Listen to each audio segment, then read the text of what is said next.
Um, Along with the branch of the military, a military is only as strong as how much experience it has. Our country has fought about 160 wars since it was created. And each war, like some major wars, we always have a gain in experience and new weaponry. An example would be the American Civil War, the World War One, World War Two, and the Cold War. In the Civil War, we had new weapons like the Gatling gun, the flamethrower, and the grenade. This was the first grenade. What they did is they basically had like this little wooden thing, and they put gunpowder right there, and they threw it on top of like fire, and it'll explode that way. World War One, we had heavily use of gas weapons, tanks, and aircraft were the first of them, and this was actually the first tank built by the British. It was very unreliable, and it had very, very bulky and slow. World War Two, we had a bunch of new weapons, but one of the major ones would be the nuke that ended the war in Japan. This would be the first nuke that hit Nagasaki. It was a gun emplacement weapon. And the last war wasn't actually fighting war, it was a Cold War, more like arguments between the Soviet Union and Russia. And what happened basically there was an arms race. So we were both fighting to have the most powerful nuke at this point. This is our most powerful nuke right here, called Castle Bravo. But with each war, the world thought that some weapons were too inhumane to use in war. Like the treaties of the Biological Weapon Convention, the Chemical Weapon Convention, the Mine Ban Convention, and the Convention of Cluster Munitions. Biological Weapon Convention happened on April 10th, 1972, and it banned the use of any biological weapon that causes harm. Like, we used a lot of mustard gas. The Germans used a lot of mustard gas in World War One. That would make it so actually it was prolonged suffering, so they didn't want that to happen to soldiers. It's not right. The Chemical Weapon Convention was another form. It was established on June 13th, 1993. And that means so all chemical weapons, so you couldn't experiment with that kind of stuff. So increase pain and stuff like that. As long as it causes extra pain and isn't humane, we banned it basically. The mine ban of treaty was the Treaty of December 3rd, 1997. And this banned all anti-personnel weapons, mines that was burned in the ground. Notice how anti-tank and stuff like that are still a thing, but anti-personnel because a lot of times they were filled with plastic and metal, and that made it so it would cause more pain, and it was like impossible to save their lives because they couldn't find all the little pieces. And plus, a lot of times they weren't picked up after the war, so like there would be mines there for like years to come, and they would injure an innocent civilian like a decade after the war. The Convention of the Cluster Munitions happened on December 3rd, 2008. This happened a lot in World War II. Was basically had like a metal missile, and they filled it with little tiny bombs, so they couldn't actually target things well. It was just a big explosion area, which this harmed innocent civilians, and that's like not allowed. So they banned them. This is an example of a convention of a bunch of different countries right here. They all gather in a room and ban stuff. This is more of a treaty, like ending of a war and stuff like that.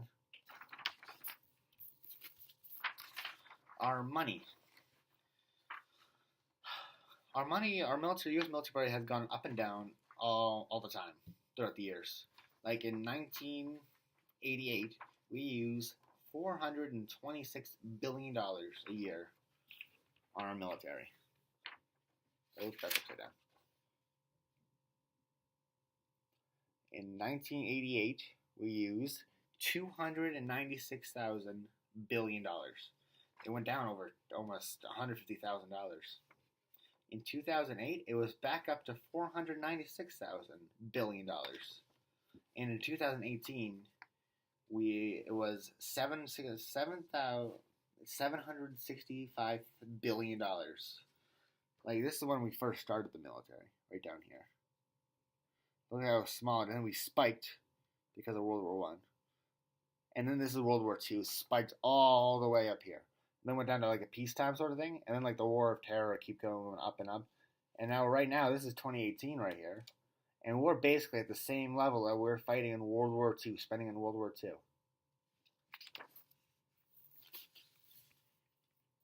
Hi, my name is Dylan Jerson. Today I'll be speaking about the evolution of the U.S. military and if we are spending our money on the right things. In order to have a strong military, we have to be able to meet threats on the land, in the air, on the sea, and in space simultaneously. We also need to, while this is all happening, we have to be able to maintain a strong national economy. Now, why and when were each branch of the military created? The Army was created on June 14, 1775. It was to fight for our freedom in the Revolutionary War. In the past, right here, we used muskets and it only had 25,000 troops. In the present, we now have 1.3 million people and 5,883 tanks. The Navy was created on October 10, 1775, so that we could try and get a foothold on the sea against Britain's world-class Navy. In the past, we had 27 ships, mostly wooden like this, with cannons and stuff like that. Well, presently we have 416 ships, and these are aircraft carriers. Right? We have 20 of these, which is more than any other country in the world combined, doubled. The Marines were created on November 10, 1775, so that we could have a force that could fight on both the land and the air, in the sea. It started out with 1,500 troops, like this. This is a World War II picture. And now we have 186,000, more advanced. The Air Force was created on September 18th, 1947. This was considered the youngest branch of the military until this year, actually. It was the reason why we created it, so we could have a major aerial warfare system that could benefit all our troops. It started out with like 2,400 wooden ships like this. Just didn't have any guns on it, just like we had to drop bombs and that kind of stuff from our hands. They actually picked up the bombs and dropped them. Now we have about 13,000 ships and planes and helicopters. These way more advanced. They can do everything that we can. Like, these are 5th generation fighters right here. We're actually the only country in the world to have a 5th generation fighter. As of this year, Donald Trump wants to start the Space Force. It was announced on August 9th, 2018, and that's so we could gain and maintain space superiority. Like, some people are starting to think like Space Force, like Star Wars, Stormtroopers, all that kind of stuff, but it wouldn't be like that at the beginning. Probably not ever, but it would only start off by having all of our military satellites going on to one branch of the military. So rather than having, like, an example would be the Air Force needs information, so they'd have to call the Army, the Navy, and the Marines to get their information. Now they only got to call one spot, which will drastically increase communication for our military.